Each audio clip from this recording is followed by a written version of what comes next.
วันนี้จะเจ้าเยี่ยเจริญท่านนักชาวเขาคนยิ่งรู้สามีนาตู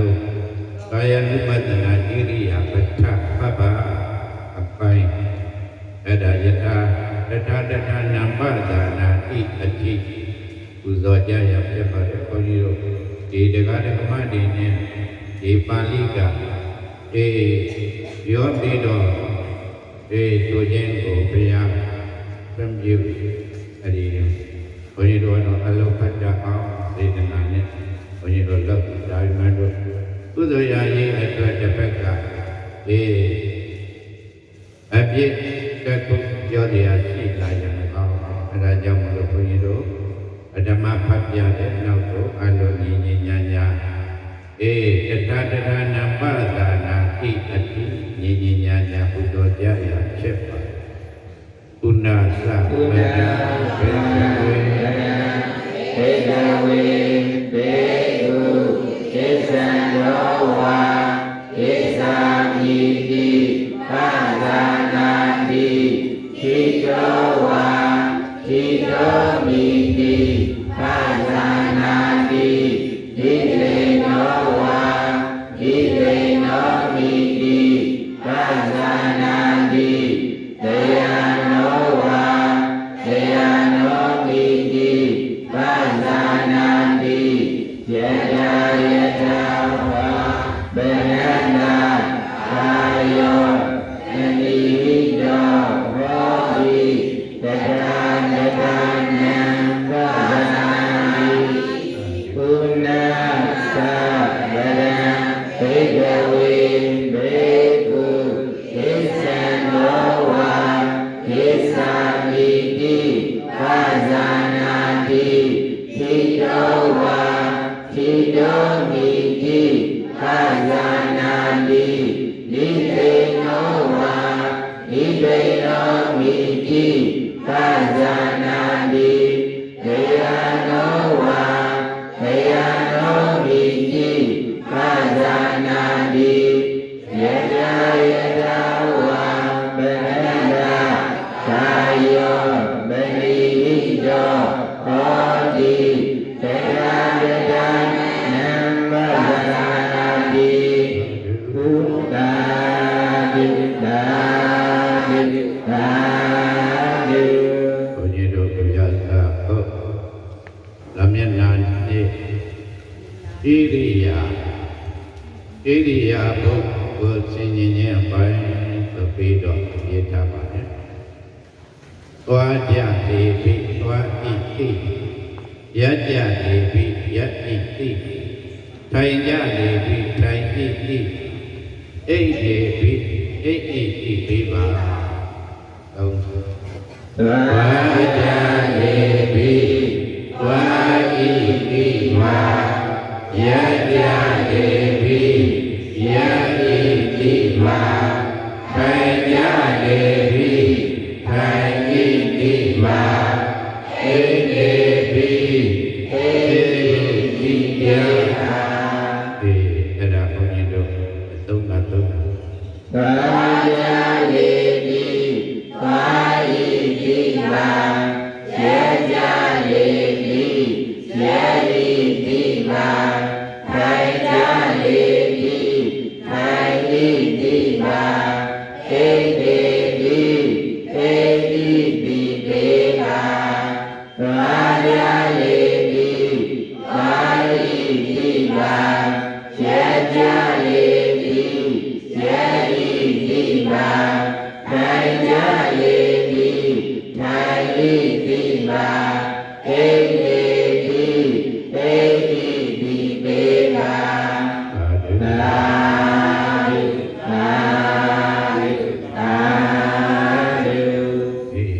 ယောဂီတို့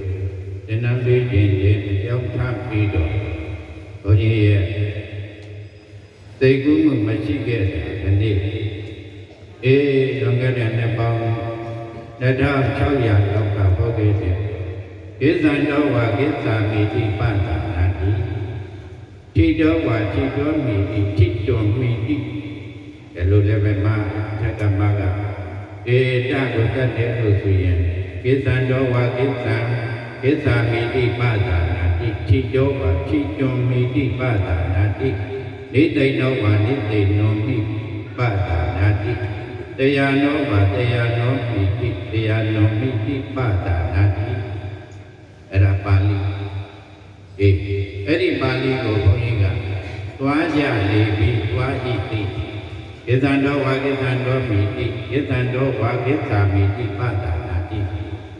သွားကြလေပြီးသွားဤတိပါသွားနေရင်သွားနေတယ်သွားနေတယ်သွားတဲ့အမှုအရာလေးရွေတိုင်းသွားနေတယ်သွားနေတယ်သွားနေတယ်သူကသွားနေတဲ့အမှုအရာကအရှိတတိလေးနဲ့ကပ်ပြီးသွားနေပါလားသွားနေပါလားအဲ့ဒီနဲ့ပို့လာတော့ငါမပါသူမပါသွားတဲ့အမှုအရာရုပ်တရားလေးပါလား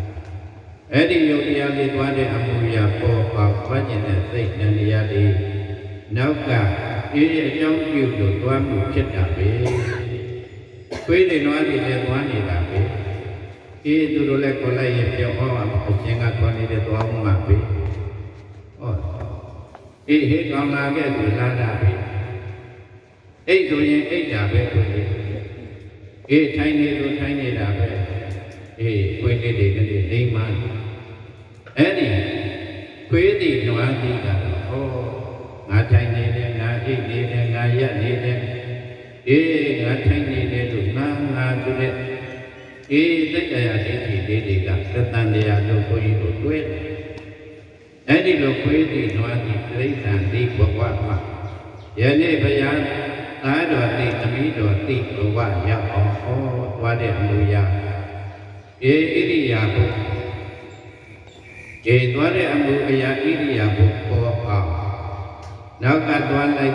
လို့တိုက်တွန်းနေတဲ့အကြောင်းတရားရှိလို့သွားတဲ့အမှုအရာကျိုးတရားဖြစ်သွားတဲ့အမှုအရာဖြစ်အောင်သွားခြင်းသိအကြောင်းတရားနန္တရားကြောင့်သွားတဲ့အမှုအရာပေါ်ပါလားသွားတဲ့အမှုအရာလေးကလေးရွေနဲ့ပြတ်လိုက်အနေသာပြတ်လိုက်ဒုက္ခပြတ်လိုက်နဲ့သွားခြင်းနဲ့စိတ်သွားလို့ခိုင်းနေတဲ့တိုက်တွန်းတဲ့စိတ်တွေကလည်းပြတ်လိုက်ဖြစ်ပြအနေသာဖြစ်ပြဒုက္ခဖြစ်ပြအနတ္တအဲ့ဒါကတော့ဘုရားမြင်သိခြင်းတော့ဘုရားသားတော်သမီးတော်မြတ်ဘုရားလက်ထက်ကမြင်ခဲ့သောအတိယောဂီတို့သိသွားမြင်သွားသတ္တန်တရားလုံးကတပည့်တော်တို့ပဲလို့လာတဲ့အတိခွေးတွေကောင်းလာခဲ့သူရင်မှန်ဒါချင်းသိနေလာတဲ့အမှုရအကြောင်းနဲ့အကျိုးဖြစ်ပြလို့ခွေးတွေတော့မသိဘူးဘုန်းကြီးတို့လည်းမသိသွားခဲ့တာပဲမသိရက်ခဲ့တာပဲမသိထိုင်ခဲ့တာပဲမသိအိတ်ခဲ့အဲ့ဒါကြောင့်မလို့ကိစ္ဆံတော်ဝါကိစ္ဆာမိတိပသာနာတိဒီပါဠိကြည့်ပြီးသွားကြလေပြီးသွားကြည့်သိပါဘုန်းကြီးဒီသတိရည်ရတာဘုရားရဲ့တရားတော်ကပ်အားပြီးတော့ယောဂီတို့သာအကြောင်းမရှိရင်ဘုရားမရေးဖြစ်အခုဘာပဲဖြစ်ဖြစ်ယောဂီတို့အစဉ်တဲ့တရားလေးကိုစောင့်တော့ဘင်္ဂဝါလူသေးသမကဘုရားရှင်လေးလည်းပဲမိမိတို့ရဲ့တပည့်သားများကိုတတိပဒံတရားဟောရင်ဒီတရားပဲဝေ့အဲ့ဒါကြောင့်ဘင်္ဂဝါလူသေးသမကဘုရားရှင်အသေးသေးဟောတော်မူတဲ့ဒေသနာကိုကိစ္ဆံတော်ဝါကိစ္ဆံတော်မိတိကိစ္ဆာမိတိပဒနာတိလို့လေဖတ်မဲ့သူတော်ကိုရအဲ့ဒီပါဠိရဲ့အနည်းလေးပဲသွားကြသေးပြီးသွားပြီးသိပါအပူတွေမပါနဲ့ငါသွားတယ်သူသွားတယ်သူသွားနေတာငါသားဘဝရနေတာငါသမီးပေါ့အပူတွေမထက်ပါနဲ့သွားရင်သွားခြင်းနဲ့သိနဲ့သွားတဲ့အမှုရပါရရင်ရခြင်းနဲ့သိနဲ့ရတဲ့အမှုရပါထိုင်ရင်ထိုင်ခြင်းနဲ့သိနဲ့ထိုင်တဲ့အမှုရပါအိပ်ရင်အိပ်ခြင်းနဲ့သိနဲ့အိပ်တဲ့အမှုရနာနေရုပ်အကြောင်းနဲ့အကျိုးဖြစ်ပြပြီအဲ့ဒီအမြင်ရရင်အဲ့ဒါကလျာဏကုတုတိသတ္တန်တရားလုံးကအကြောင်းမျိုးကြောင့်ဖြစ်ခဲ့ယုံနဲ့ဓမ္မကွဲအကြောင်းနဲ့အကျိုးနဲ့မှတ်မြင်ခန္ဓာ၅ပါးနာမလည်းတဲ့ဘဝအန္တကုတုဇေဘဝနဲ့ဒီဘုန်းကြီးတို့လမ်းလျှောက်ပြတယ်အဲ့ဒါကြောင့်မလို့ဘုန်းကြီးတို့ဒီစာလေးတစ်ပိုက်ဘုရားရဲ့တရားတော်ကြည့်ပြီးတော့ သွားကြလေပြီသွားဤတိဩဃကိသံတော်ဝါကိသာမိတိပသနာတိဘေကုจิตယနာတတောပတတိတရားသိထားသည်ဖြစ်၍ကိသံတော်သွားသည်ရှိသည်ကိသာမိဟံငါသည်ကိသာမိသွားနေ၏ကု၍ပသနာတိသိပြီကွာခြေတော်ဘာရနေသည်ရှိတော်အဟံငါသည်ခြေတော်ရနေသည်အမိဖြစ်၏ဤသို့ပသနာတိသိပြီဒီသိဏထိုင်နေသည်ရှိတော်ဒီသိဏဘာထိုင်နေသည်ရှိဒီသိဏထိုင်ဟံငါသည်ဒီသိဏထိုင်နေသည်အမိဖြစ်၏ဤသို့ပသနာတိသိပြီတရားတော်ဘာလျောင်းအိတ်နေသည်ရှိတော်အဟံငါသည်တရားတော်အိတ်နေသည်အမိဖြစ်၏ဤသို့ပသနာတိသိပေငါဘာလူတဲ့သူမကဖျားမယ်အန္တဘုဒ္ဓတေမကလျာဏဘုဒ္ဓတေဘောဝရောက်ဤပေးခဲ့အဲ့ဒီပေးခဲ့တဲ့ဤကိုယောဂီတို့ဧတရာတရားဝရိယတရားရှင်းထားပြီးတော့ဒီနေရာကြိုးစားပြီးလာ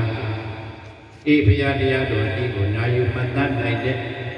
အန္တဘုဒ္ဓတေဘောဝမှာကလျာဏဘုဒ္ဓတေဘောဝပါဠိလိုလည်းပဲဖတ်ကြမြန်မာလိုလည်းသိသွားကြလေပြီသွားဤသိပါဒီတက်ကသွားနေတယ်သွားနေတယ်သွားနေအပေါ်မတက်လိုက်နဲ့ငါသွားတယ်သူသွားတယ်ဟိုသွားနေတာငါသားဟိုသွားနေတာငါသမီးဟိုသွားနေတာငါလင်သားဟိုသွားနေတာငါသမီးစသည်ဖြင့်ဟိုဒီမထက်လိုက်ဝါကျင်လို့သွားနေတာပဲ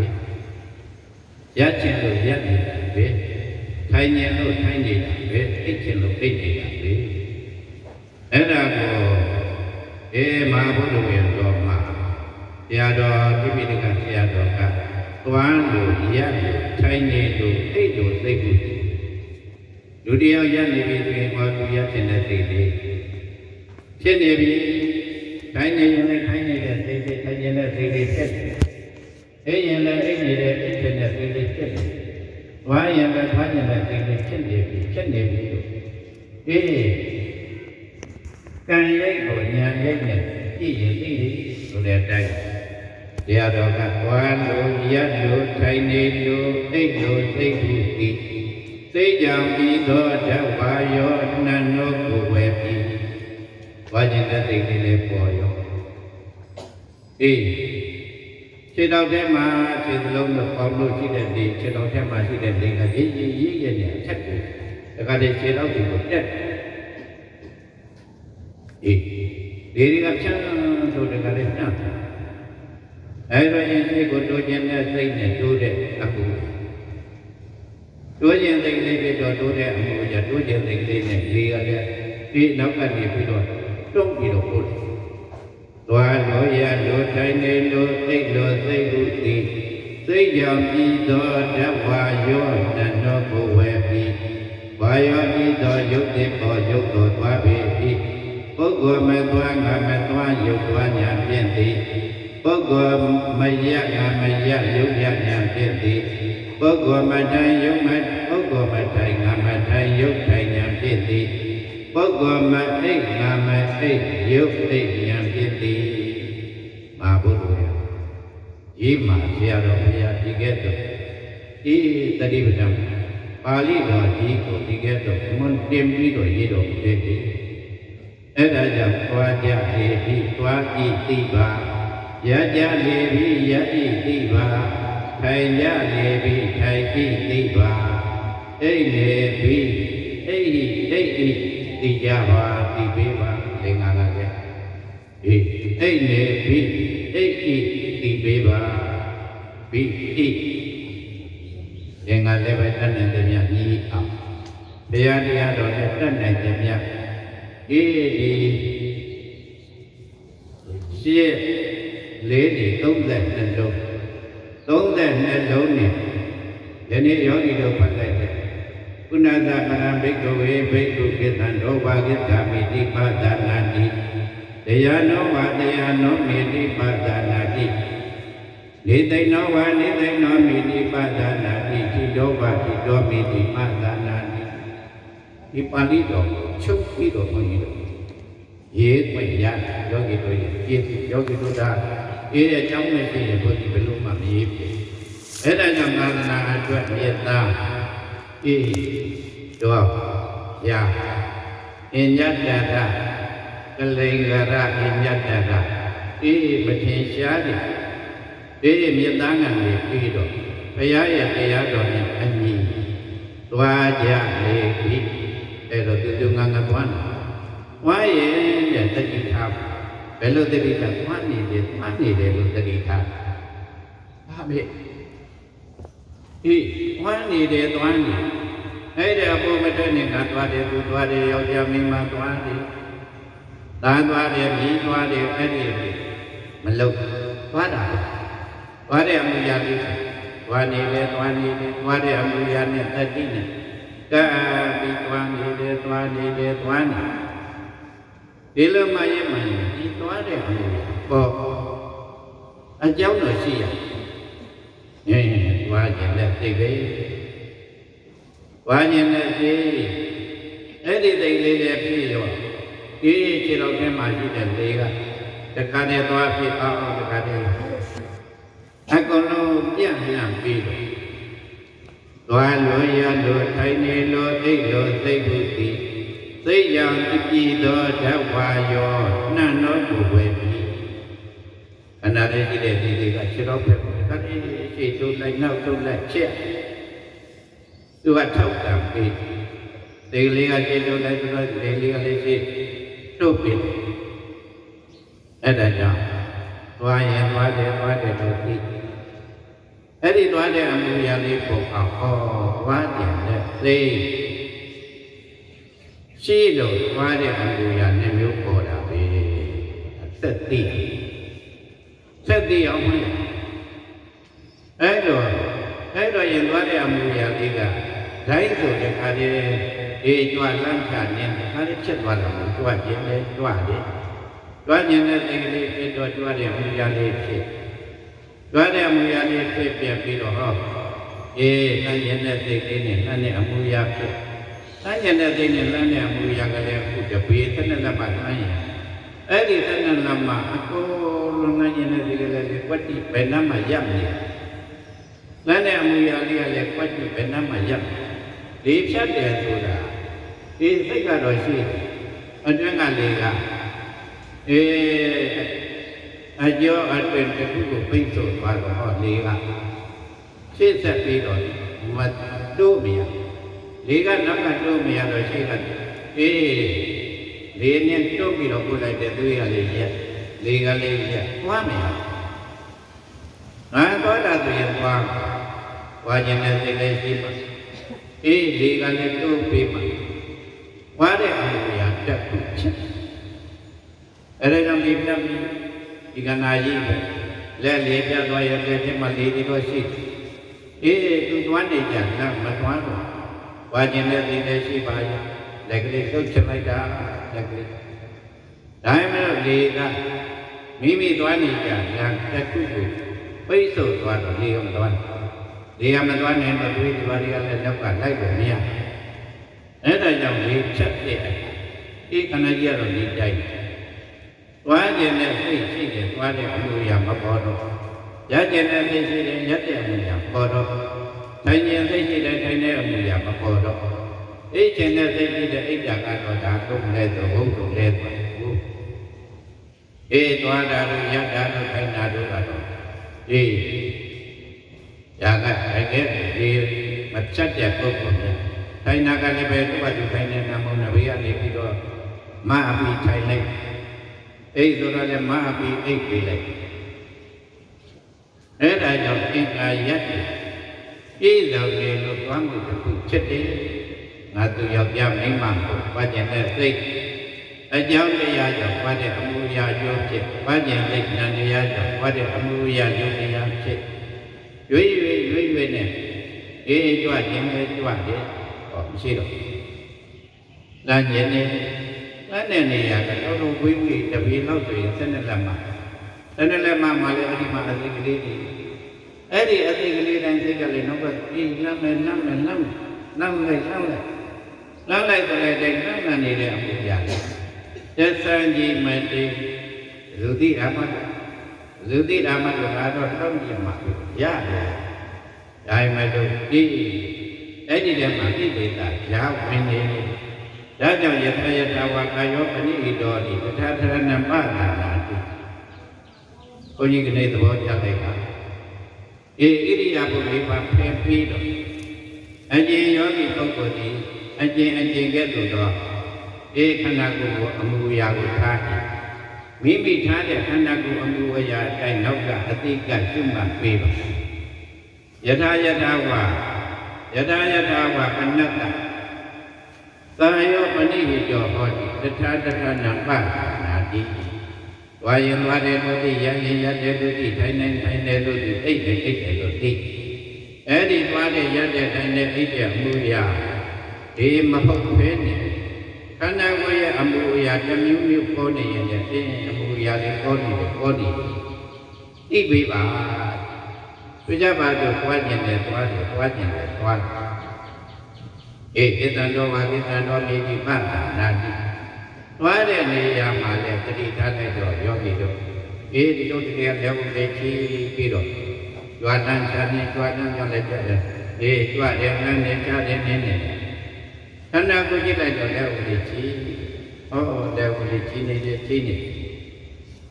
ရုပ်တလေးကြတော့လည်းလက်ကလေးပါငါရဲ့တဏ္ဍလက်ကလေးပိုက်နေတယ်အမှုရလည်းဖြစ်နေပါလားလက်ကိုပိုက်ခြင်းနဲ့စိတ်အမှုနန္တရားကြောင့်လက်ပိုက်တဲ့အမှုရယုတ်တရားပေါ့လက်ပိုက်ပြီးသွားခြင်းနဲ့စိတ်အကြောင်းကြောင့်လက်ပိုက်ပြီးတော့သွားတဲ့အမှုရပေါ့သွားတဲ့အမှုရမယ်လက်ပိုက်ထားတဲ့အမှုယထာဘောကာယောပဏိတောဟောတိတထာတထာနန္တိပတ္တနာတိဒီကျိုးဒီလေးရတဲ့နောက်ပြည့်ပြီးတော့သွားဒီအမျိုးမျိုးအဲ့တော့ဘုရားရှင်ကနည်းနည်းလေးမှာကိလေသာသွားနေပြီဆိုလို့ပြင်လေကိလေသာသွားခြင်းနဲ့ပတ်သက်ပြီးတော့ကိလေသာရမ်းဖို့ငါသူယောက်ျားမိန်းမတို့ဖြစ်နေသက္ကာယဒိဋ္ဌိတွေသာရတဲ့တဏှာတွေထောင်မွားတဲ့မာနအဲ့ဒီတဏှာမာနဒိဋ္ဌိကိလေသာ10ပါးတပါးပါဝင်မှာသိပြီးတော့သို့အဲ့ဒါကြောင့်ဝါရင်သွားတဲ့တို့ရရဲ့တို့သိထိုင်ရထိုင်တဲ့တို့သိသိတယ်လို့သိအဲ့ဒီသွားရင်လာရင်နဲ့ဖြစ်ပေါ်နေတဲ့အမှုအရာကိုလည်းပဲအဲ့လိုပေးမထားနဲ့ဝါတဲ့နေရာမှာလည်းဝင်ကြည့်သွားရင်သွားရင်သွားတယ်လို့တော့သိရဒါပေမဲ့လို့လည်းဝင်ကြည့်တာဒီလေအဲ့လိုမပေးနဲ့လည်းဝင်ကြည့်ပြီးတော့သွားပြန်တယ်သွားလည်းကြည့်တဲ့မူရလေးလည်းဦးလေးကိုကြည့်ခြင်းနဲ့ကြည့်တယ်ဒါသွားတာလက်ကလေးကိုပိုက်ခြင်းနဲ့ပိုက်တယ်ဒါသွားတာလက်ကလေးကိုနောက်ပြထားတယ်သွားတာလက်ကလေးကိုနောက်ပြထားတယ်နောက်ပြပြီးထားခြင်းနဲ့သိနေထားတဲ့အမှုရအဲ့ဒီလိုဖြစ်တိုင်းပေါ်တိုင်းသောအမှုအရာကိုတတိကပ်ပြီးတော့ဖြစ်သားလို့အလိမပေးကျုပ်ကြမှတ်ကြအဲ့ဒီမှာဘုန်းကြီးဘာတတိတခုခွာရဘုရားရတဲ့ဘုရားရှင်တရား40နှစ်ရှိခုသုံးလပြည့်နဲ့ပြိဋိဘံစံ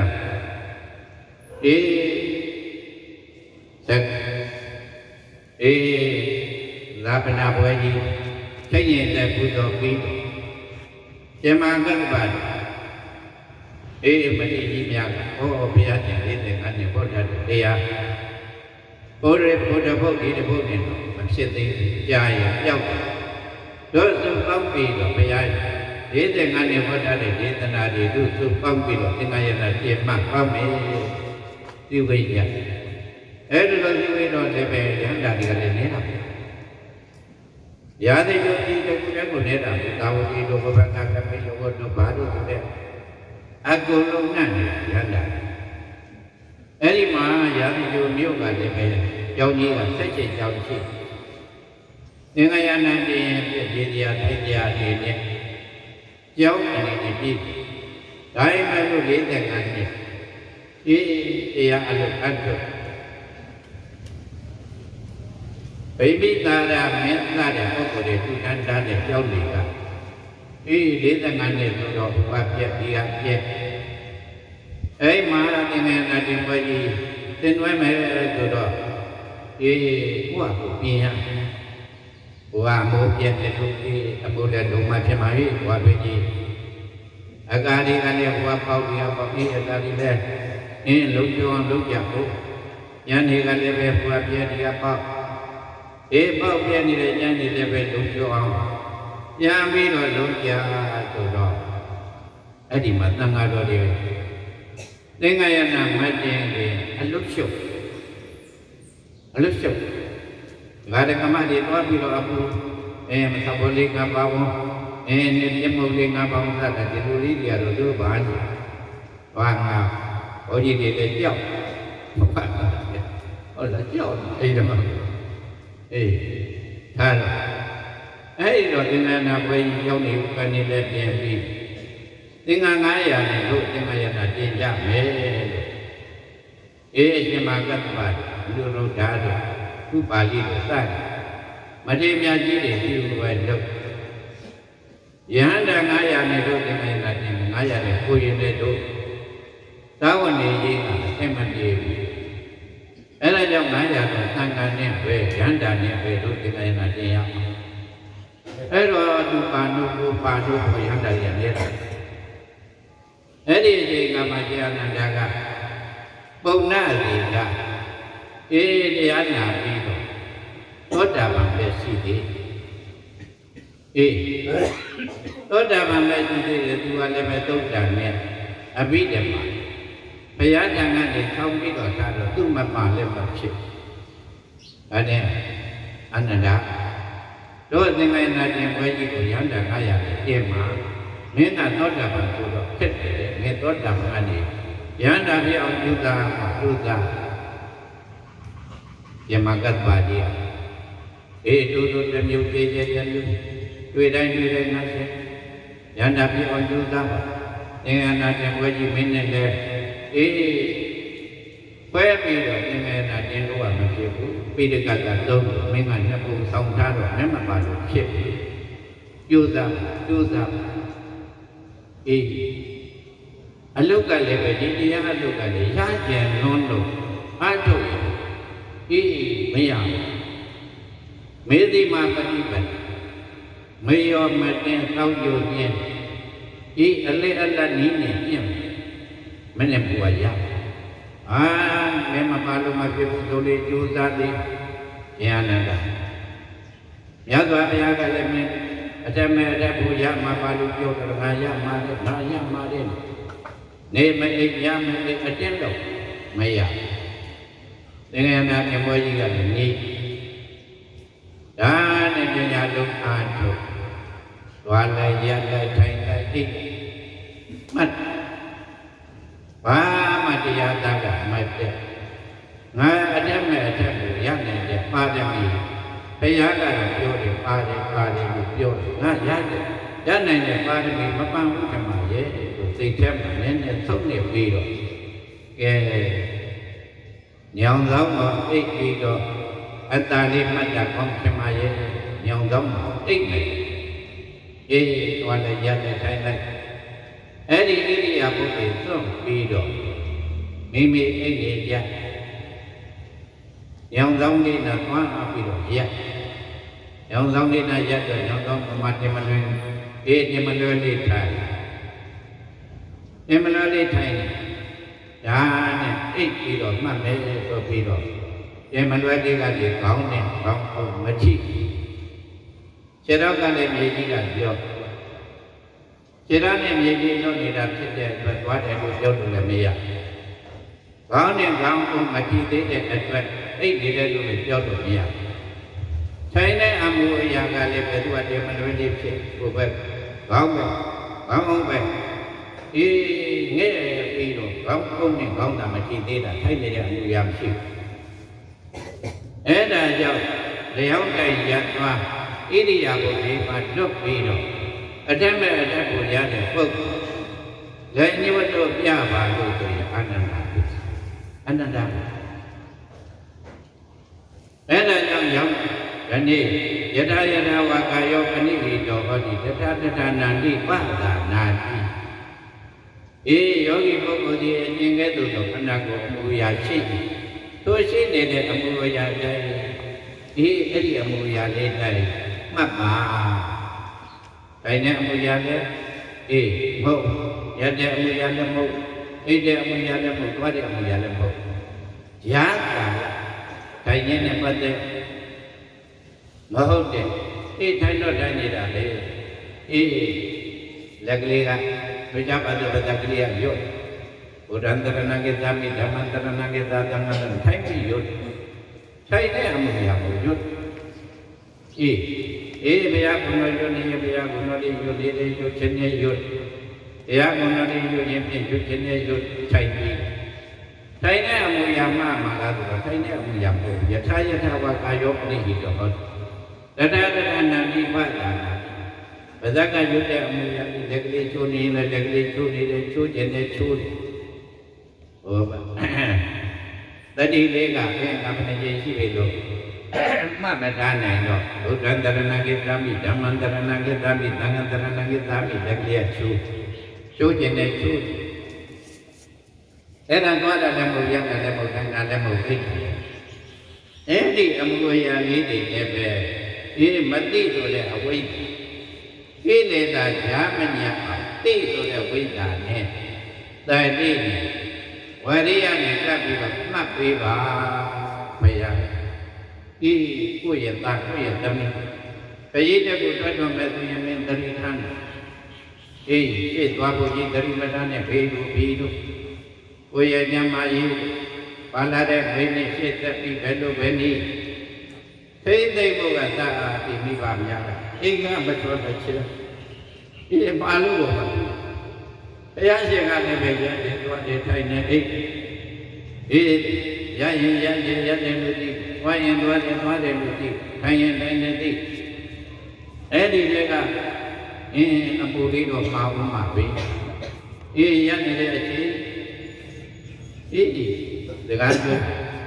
စကားပြောခြင်းနဲ့ပြောနေတယ်ပြောခြင်းနဲ့ပြောတယ်ကောင်းလေးကိုကုတ်ခြင်းနဲ့ကုတ်တယ်ကုတ်ခြင်းနဲ့ကုတ်လက်ကလေးကိုရမ်းကျင်တယ်ရမ်းကျင်တယ်ရမ်းအမှုအရာပေါ်တိုင်းသွားရထိုင်လျောင်းဣတိယကို၄ပါးကညွတ်ပြီးတော့ပေါ်လာတဲ့အမှုအရာကိုအလျှော့မပေးနေအတိတ်ကဖြစ်ပြတယ်ငါတို့ယောက်ျားမိန်းမမရှိကြောက်နေအကျိုးရုပ်နဲ့ဖြစ်ပြနေတာဖြစ်ပြဒုက္ခဖြစ်ပြအနတ္တရှုမှတ်ပြီးအာနန္ဒာဣရိယာပုသွားနေတာလည်းမဟုတ်ထိုင်နေတာလည်းမဟုတ်ရပ်နေတာလည်းမဟုတ်အိပ်နေတာလည်းမဟုတ်ဣရိယာပု၄ပါးကလွတ်ပြီးတော့မလေးတာပုလေးတာသူကတော့ထက်မဲ့အတက်ဖို့ရပြီးတော့ရမ်းတာဖြစ်အဲ့တော့ယေဒီမှာကတ္တဗကြီးကသိက္ခာပြုကောင်းဟုတ်အနန္ဒာအခုဒီယန္တာကမဖြစ်ခက်တာပဲယန္တာကြီးတွေကလည်းပဲယန္တာလေးပေါ်ပါလို့အနန္ဒာကြမှာသူကချစ်တာအနန္ဒာပါးစီခြင်းနေတာရောက်ပါလေအပေမရတယ်တကားကြီးတွေကလည်းရှိအနန္ဒာမှုအပိအနန္ဒာငါလည်းဘုရားပြောကြတရားပြောကြမင်းတို့သာဟာပြုသာယန္တာဖြစ်တော့ဘုရားရှင်မကတ္တပါတန်ခါ900ထိုင်မှုနေရတယ်လို့အနန္ဒာတပါးနေရဝတ္တတိခအနန္ဒာကဘုရားတန်ခါတရား499ပါးကသင်္ခါယနာနေမဲ့ပွဲမှာသုံးတယ်အနန္ဒာကဣရိယာပု၄ပါးလွတ်ပြီးတော့ယန္တာဖြစ်ခြေခြင်းလည်းကြွမှာပါဘူးအထင်အသေးနေတာဒီအနန္ဒာဘာဖြစ်မှာလဲအခုမှသောတာပန်အခုပြမကတ္တဗကြီးကနေရာတွေးနေတာအပြစ်ကတော့အနန္ဒာကြီးကိုနေရာပါလို့ပြောတယ်သုတ်တန်ရဲ့အဘိဓမ္မာရဲ့သူကဆောင်းတာအဲ့ဒီဆောင်းတာကြမသိဘူးအနန္ဒာမသူအနန္ဒာမသူအနန္ဒာသူကိုချစ်တာပြောတယ်အဲ့ဒီတော့အနန္ဒာကလည်းဒီစကားတွေပြပြမကတ္တဗကြီးကလည်းပြအဲ့တော့အနန္ဒာက မိမိရဲ့သွမ်းတော်ပြမှဖြစ်မှာပဲရန္တာဖြစ်ရေပင်ကသွားရင်လည်းသင်သေးတယ်ကောင်းကင်ကသူလည်းပြင်လည်းပဲတွားရပြ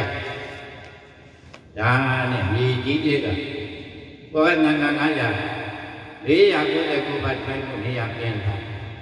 နေရတနေရချမ်းသာကိုနေရကတာတော့ပါ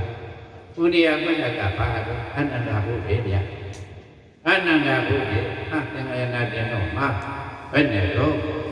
အခုတည်းလည်းကြွမလားသေးပါလားအေးလောကဟာလောကပဲပြီအဲ့ဒီလောကအနန္တကအေးကောင်းငင်ကသွားရင်လည်းအေးသူမြင်တယ်ရှင်သွားရင်လည်းသင်သေးတယ်ဒါနဲ့မြေကြီးတဲ့ကမြေရှုပ်ပြီးတော့သူ့ထိုင်မဲ့နေရာလေးအနန္တကတာလိမထိုင်တယ်ဟာအနန္တရန္တာဖြစ်သွားပြီအခုမြေကြီးကရှုပ်တယ်တို့အတင်သေးတယ်လို့မဟုတ်ပါလားရှင်မင်္ဂတပါကြီးကနေရာပေးနေတယ်ဆိုတာလေပေးတဲ့ပုဂ္ဂိုလ်ပေးတာပဲဖြစ်လာတာလောကပေးတာအဲ့ဒါကြောင့်ဘယ်လောကဖြစ်ဖြစ်ယံလောကဖြစ်ဖြစ်ဘုရားပွင့်တော်မှာဒီလိုဆိုရင်ဘုရားနဲ့လည်းနှစ်ပေါင်း2500ဝေးတော့ဖြစ်ချက်တိုင်းဖြစ်မှာလေရောအေးအဲ့ဒါကြောင့်ဒါဘုရားရဲ့အေးရဟန္တာဘုရားရဲ့သာသနာ့သမိုင်းမှာလည်းဒီလိုအထင်သေးနေတဲ့ပုဂ္ဂိုလ်အေးအထင်သေးခြင်းအေးတယောက်သေးပါသေးအဲ့ဒါမြေကြီးတွေကနေရှုပ်အေးသူ့နေရာလေးထိုင်တော့ဟုတ်ပြီခုနကနေရာကွက်အခုသူ့နေရာရောက်နေပြီအနန္တကောင်းကင်ကလည်းလာတာပဲမြေပြင်မောကလည်းဖြစ်ခြင်းမှန်တာဒီကန္တမြေကြီးတွေကရှုပ်ပြီးလာတာနေမှာပဲတာမန်ပုဂ္ဂိုလ်မဟုတ်တော့ရန္တာဖြစ်ပြီးအမျိုးမျိုးပါပေတာအဲ့ဒါကြောင့်လျောက်တဲ့ရသွား၄ပါးဣရိယာကို၄ပါးကတွက်ပြီးတော့ယန္တာဖြစ်သောပုဂ္ဂိုလ်ဒီရှင်အနန္တတပါးပဲရှိတယ်အဲ့ဒါကြောင့်ယထာဝကာယောပဏိဟိတောဟောတိဝါနေတဲ့အမှုရလည်းမဟုတ်ရနေတဲ့အမှုရလည်းမဟုတ်ထိုင်တဲ့အမှုရလည်းမဟုတ်အိတ်နေတဲ့အမှုရမဟုတ်တဲ့ဣရိယာပု၄ပါးလွတ်ပြီးတော့ခန္ဓာအရှိယုတ်တရားနန္တရားခုနှစ်ပါးတို့ရဲ့အဖြစ်အပျက်အကြောင်းအကျိုးဆွဲပြီးတော့အနာဂါမိတဂရဂါမိမဲ့တဂရဂါမိဘုအနာဂါမိမဲ့အနာဂါမိဘုအရဟတမဲ့အရဟတကိုရပြီးတော့အာနန္ဒာထေရောအရဟတံပါပုနိအရဟံအာနန္ဒာထေရောအာနန္ဒာပတိမြတ်တိအရဟတံအရဟတဘုသောဘာပုနိကုံစွာမသွေရောက်ကြည့်တော်မူခဲ့ပါပေတည်း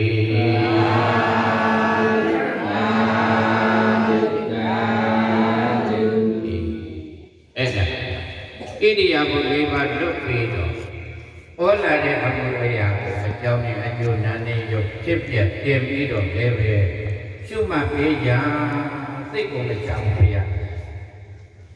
ဒီလေးသိတဲ့ကဘာတဲ့သိပါရမီဖြစ်ဟောရမယ်စိတ်ကာလက45နေလိုက်ပါယန္တဲ့တတ္တဝါတွေဒီအနတ်အဲ့ဒါကြောင့်ဝိလာမရှိအောင်ဝါရင်ပါတယ်လို့သိကြ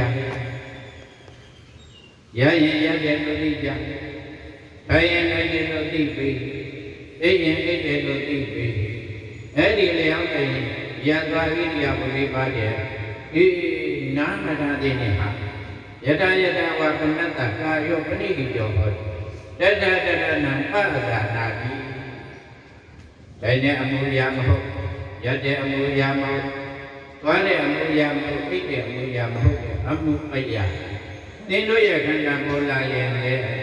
နာနေယုအကြောင်းနဲ့အကျိုးဖြစ်ပြတဲ့ရှုမှတ်မဲဖို့ရအောင်ကြိုးစားကြလို့ဘုရားရဲ့ဟောပါတတ်ပါရောကြားကြဒီဘုန်းကြီးတို့ဒါသူများအဖြစ်ပြောတာတော့ဘုန်းကြီးတို့အဲ့ဒီမာကြီးကဖောင်းပိန်လို့ဆိုတော့ဒီတတိပဋ္ဌာန်ဘယ်တဲ့ကဝင်တာလဲလို့ဆိုတော့ဘုန်းကြီးတို့